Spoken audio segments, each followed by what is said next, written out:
what's going on here? Let's analyse what we've got.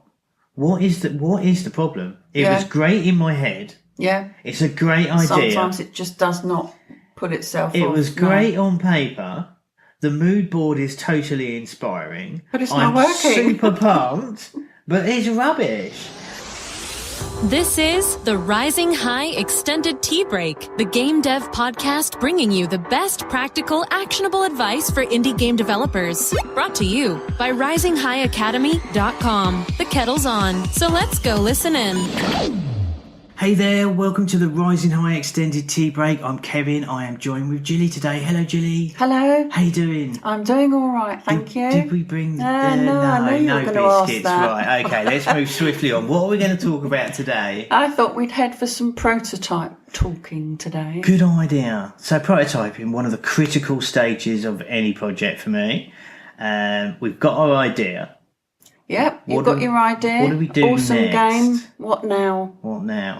So we like to pen and paper it. We like to go proper old school. Sketching Yeah. all day long. So we've got a couple of sketchbooks that we use here. Yeah, I think we've got more than. I think we've had words with that. Yeah, about there's that about before. 17, isn't there?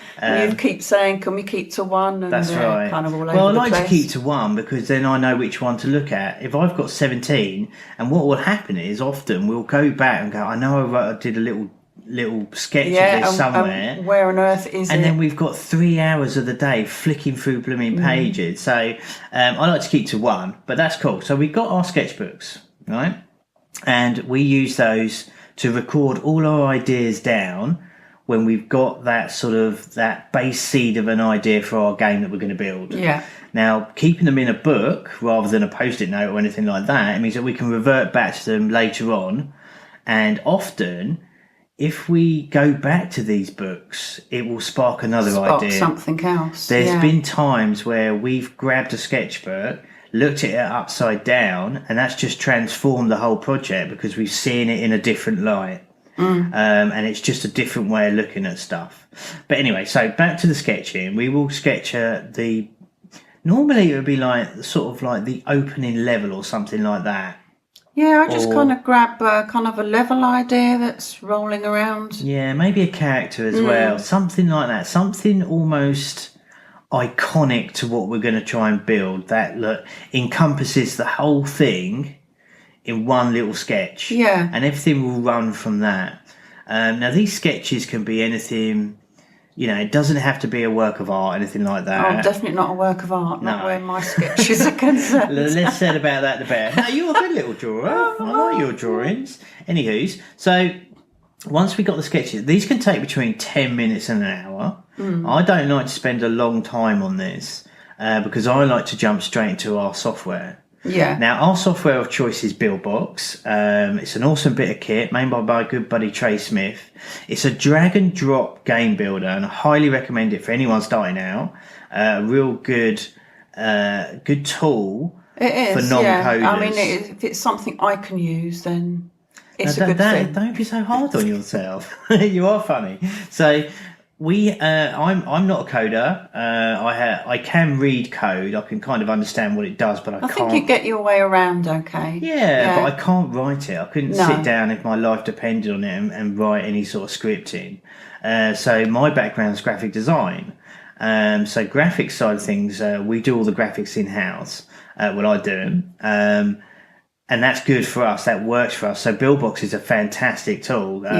It's literally like a PowerPoint for game builders. I think that's one of the sort of taglines that they use to promote the product, and it's true. So we use that, and I like to jump into Buildbox as soon as possible. That way we can get stuff moving around and try and get that visual sort of feedback immediately to see whether or not the mechanics are going to work. Yeah. I think at this point, the thing starts to become real for me. You can sort of, once something's moving around the screen, you can really sort of, it comes alive. And that's sort of, for me, it's the most fiercest buzz out of the whole process of the game, is when you sort of, your idea starts coming to life. Yeah. However rough and ready around the edges it is, it really starts to become exciting. Now, at this point, if it's not exciting, if it's not a hell yeah, then we've done something wrong and it's not going to fly. Because at this point, the prototype stage, if you're not excited about your project, you've got a real problem. Because game development is really hard. Yeah, it is. It just is. It's a really tough thing to do. And you need that passion and that excitement really early on. And that passion's going to drive you through the project when you get to the tough times. Yeah. Because they will certainly. come. But anyway, so at this point, once stuff's moving around, we're not worried about graphics or anything like that. We will either use graphics from our old projects to just sort of like dump into the prototype. Yeah, that's usually how everything starts off. Yeah. Or of course, I can knock something up in Photoshop. If we're doing like a ball or a square or something, we'll just knock something up quickly, resize it like really horribly, and like just move it around to get that core mechanic in and try and get a feel of things. I think the prototype for me is all about the feel and how I'm feeling when we're it's really difficult because it depends how quick and easy it is to prototype. Yeah. Now it can take anything between 10 minutes and like a couple of days.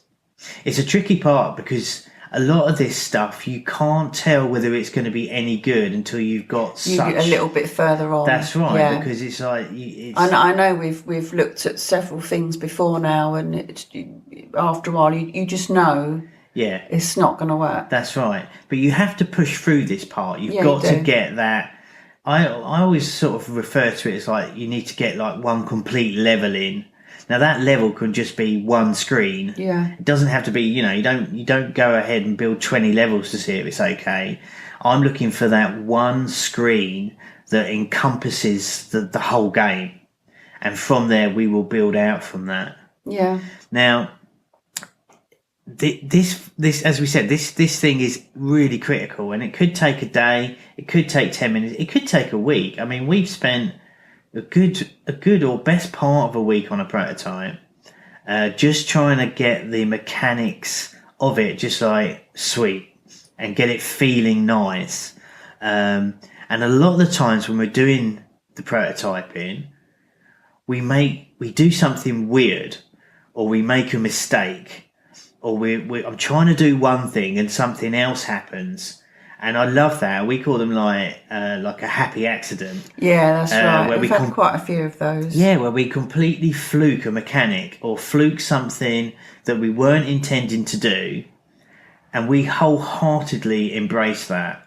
That's one of the joys of building games. Actually, it's just like getting in, playing around with stuff, and seeing what happens. And often something can work in a completely different way than where we were going, and another project or another idea can stem from that, which is why it's really important to just get into your software of choice. Now, you could be using Unity, you could be using Game Maker, Playmaker, Corona. I mean, the list goes on there, but whatever it is, try and get in there as soon as possible, and getting a feel of stuff.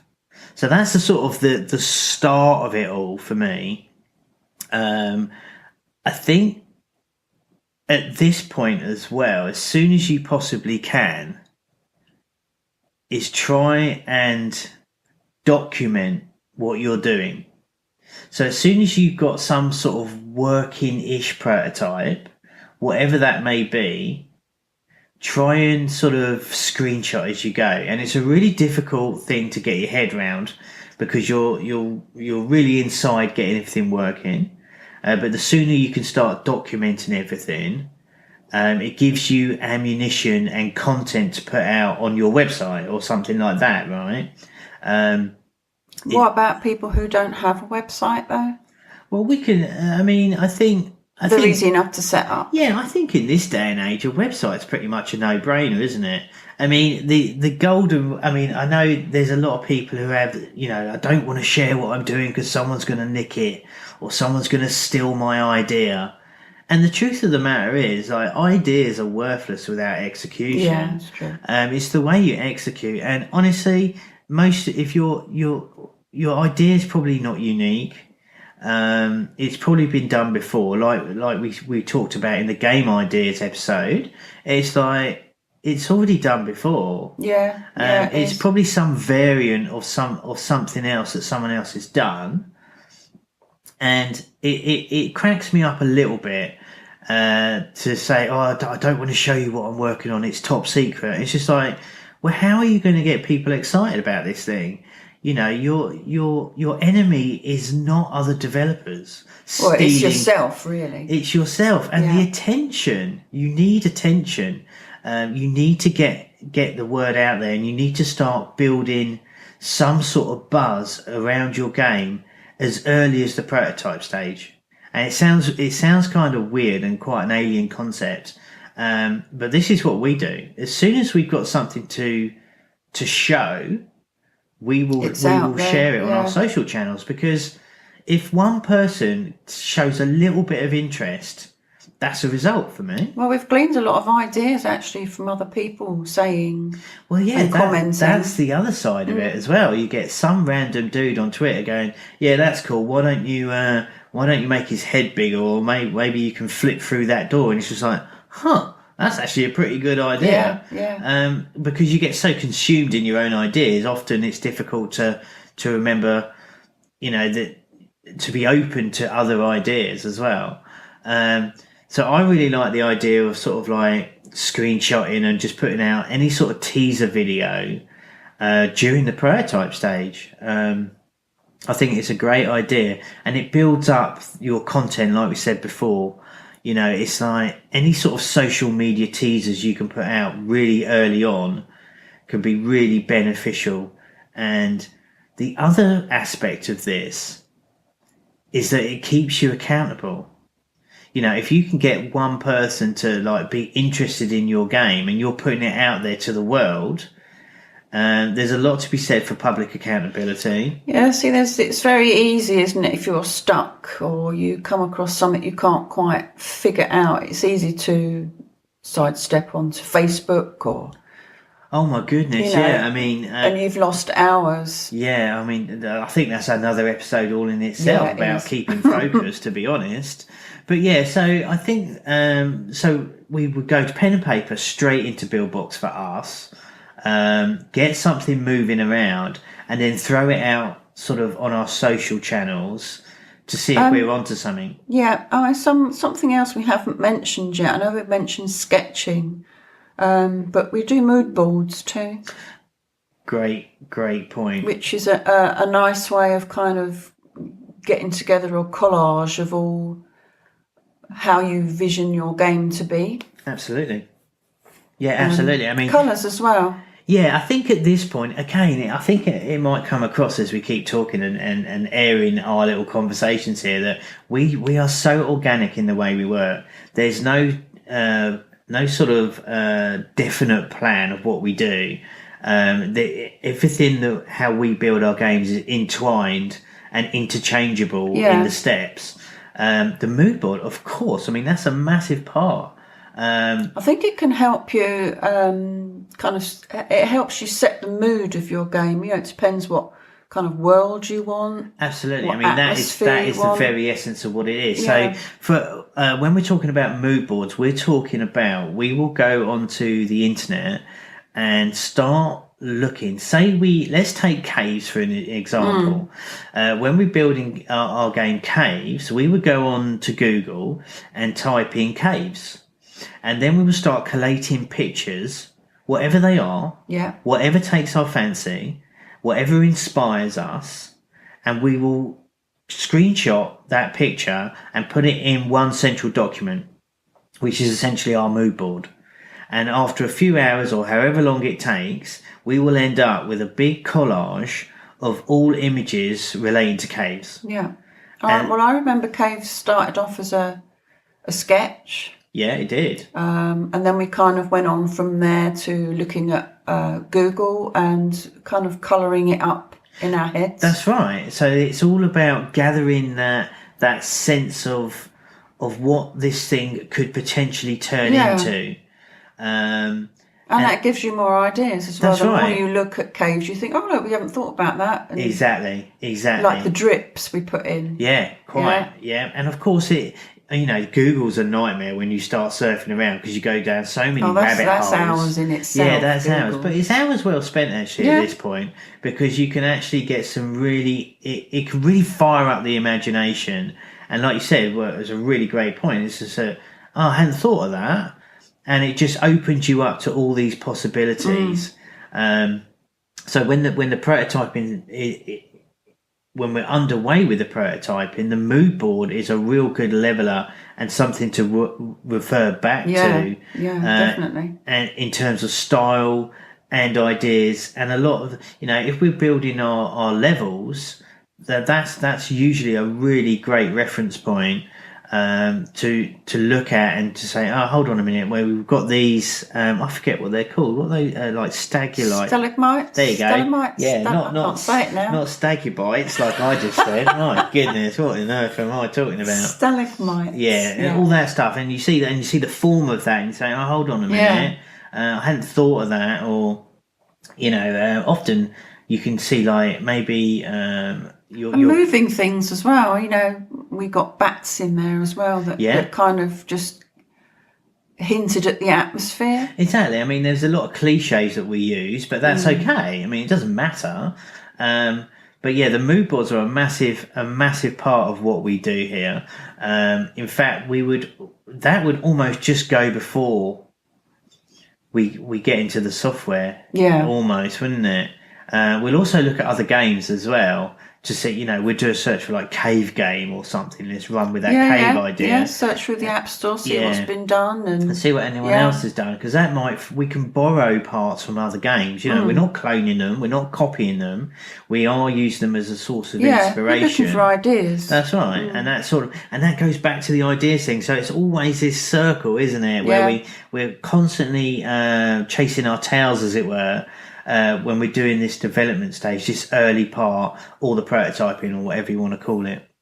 So once we've got that all going, what do we do now for the prototype? How would we wrap the prototype up?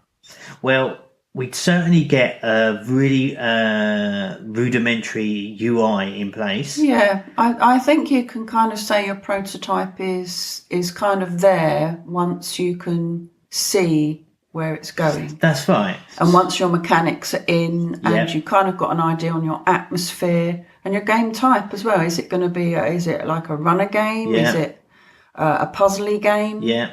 And those aspects are the core of the prototype. Yeah. Right? That's how we get something to play with, and that leads me on to the next bit, where we get the rudimentary UI in place. And then we'll export it onto our phones. Yeah. So we get a home screen with a start button. We'll get the controls in. And it's got to be playable. Straight onto the phone. Get it in your hands. There's no point playing it in a simulator. You need it on your device. Yeah. You need to pick it up, and you need to touch the It's screen. very different from simulator. Absolutely. Yeah. And then you can really see early on, is this thing a goer or not? How's this thing feeling? Yeah. I mean, I know when we did caves, we kind of prototyped it up a bit. I think we had a couple of levels, which kind of you make the level, then you play it, and you go, oh, that looks okay. Yeah. But then when it was on the device, we realised that our little cube doodie was getting stuck. Oh, okay. On the sides. I Do you don't remember that? that? No, I don't at all. And we actually had to go back in and do like a slant on the side, so he couldn't actually get stuck. Yeah, he ran off the edge of the screen, didn't he? Oops.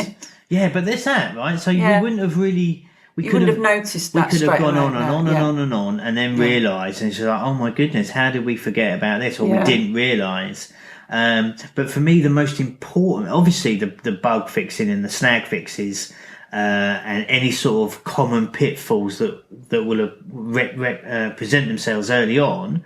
It's more about the feel of it to me. And how does it feel? Is the controls working okay? Yeah. Does it feel right?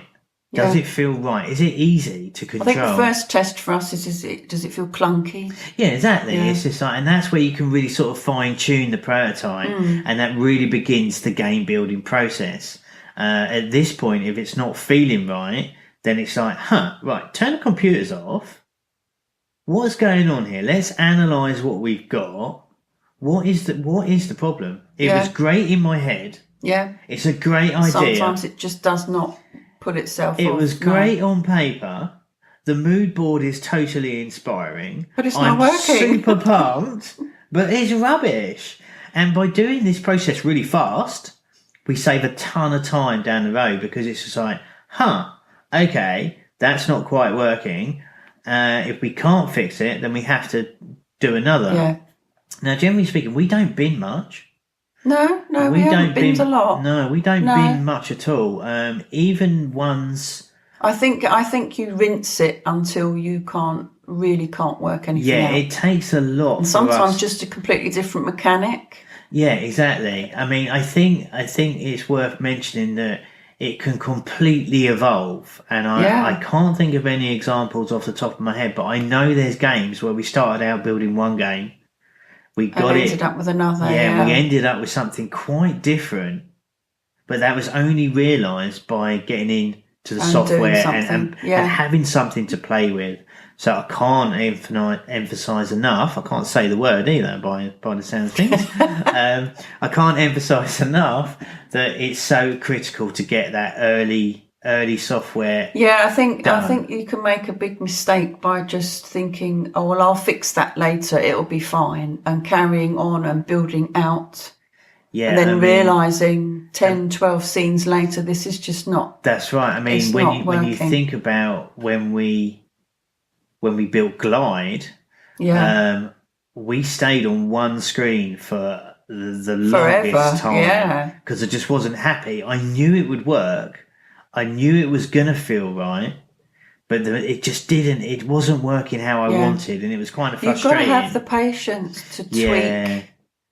You can't just throw the towel in. No, that's right. And we're pretty good at that. We got I'm pretty doggish when we get down to it. I can. I mean, I'll say to you, it's not going to work. It will. It will work. Have patience. Yeah, that's right. No, that's a really good point. I'm glad you mentioned that because it's really easy to sort of give up early on these things. It is. You can give up and just think, oh, well, you know what? I'm going to go and play a game for the rest of the day. Well, you've lost. Oh my goodness! What the hell? And you've lost the day. Well, yeah. But I have to keep a close eye on you. No, but that's a really good point. We do need to. You need to persevere with it. And often it's just like it may seem a little bit hapless, right? It may say, oh, this is never going to work. This is never going to work. But you just keep at it, and something will happen.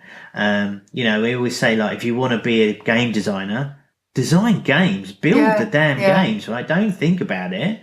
The more you do, the better you get at it.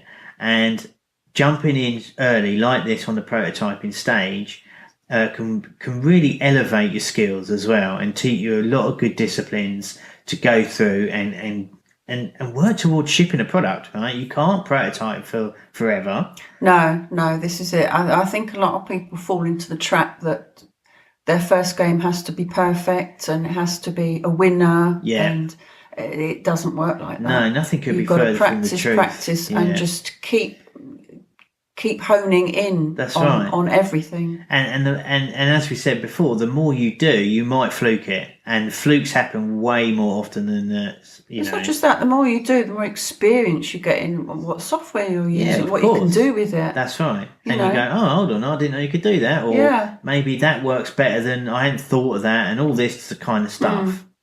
Alrighty, so have we missed anything out on that? I don't think so. Push yourself forward is the main thing, I think. Yeah, just keep moving. Yeah, keep moving on. I mentioned a little bit before about the social teasers. I really think that's a quality idea when you're building. I don't think a quick screenshot here and there can go a long way. Yeah. And what the other good thing about that is that when you're trying to reach out to the press further down the line or whatever, it's like you've got that old stuff where you can show the story of how you built it. Yeah, that's right. And that could be absolutely priceless when you're trying to think of an angle how to pitch your game and stuff, and try and the press want stories. They don't care so much about the game, but if you can put a bit of backstory into totally. it totally changed the proposition when you're pitching these guys. So that's just something to be really, really mindful of. Is like just record stuff as you go. It doesn't have to be fancy. In fact, the less fancy the better, really, because it makes it more raw. Yeah, that's right. So keep that in mind when you're prototyping. Sketch, mood board, jump into the software, make mistakes, fail fast, and fail forward, really. Just get yourself moving forward. And yeah, I think that's basically how we do things. Very technical, as you can obviously hear. Exactly a masterclass in prototype structure, but that's how we do it. We just run at everything, and just keep moving forward. Alrighty, Jenny, I think that might wrap it up for the old prototyping stage. Okay. Got anything else? I don't think so. No, we're good. I think that's most of the thing. The only thing with I know I've mentioned mood boards. Yeah. And your hot whiz on Photoshop. What happens if I haven't actually got Photoshop and I haven't got something like that I can move stuff around? That's a good point. I mean, I think that really boils down to, what part do you play in building games? Yeah. What's your skill? Yeah. What do you bring to the table? I mean, I don't have hot Photoshop skills. I can just about get my way around. Yeah, you can. Yeah, sure. But if in the evening, if I'm playing a game and I'm an idea might form, or I might think, I love the colours of that or how it looks, I'll just shot it on my iPad. Yeah, give it a screenshot, right? And you can collate stuff together like that on your iPad. Exactly. It's the digital version of your sketchbook. It's recording whatever takes your fancy. It could be colours. Yeah. Could be light, Mood. could be form, all this sort of stuff, right? Going back to what if you're not a whiz on Photoshop? I mean, there's plenty of good alternatives to Photoshop out there. Pixelmator is a very popular one, which is relatively cheap. There's Blender, there's GIMP. There's a ton, really. I mean, Google's your friend on this sort of stuff. I think it's important. I think what you mentioned about, what if you're not a whiz on this or a whiz on that? I think you really need to have a really good, honest talk to yourself about, what skills do you have? And if you don't have these skills that you need or you're going to need, what are you doing to address that? That could be a partnership or whatever. Yeah. Or hiring someone. Again, these are topics for other days, really. But yeah, I think the most important, anyone can pick up a pencil, right? Anyone can draw something, however rubbish it is.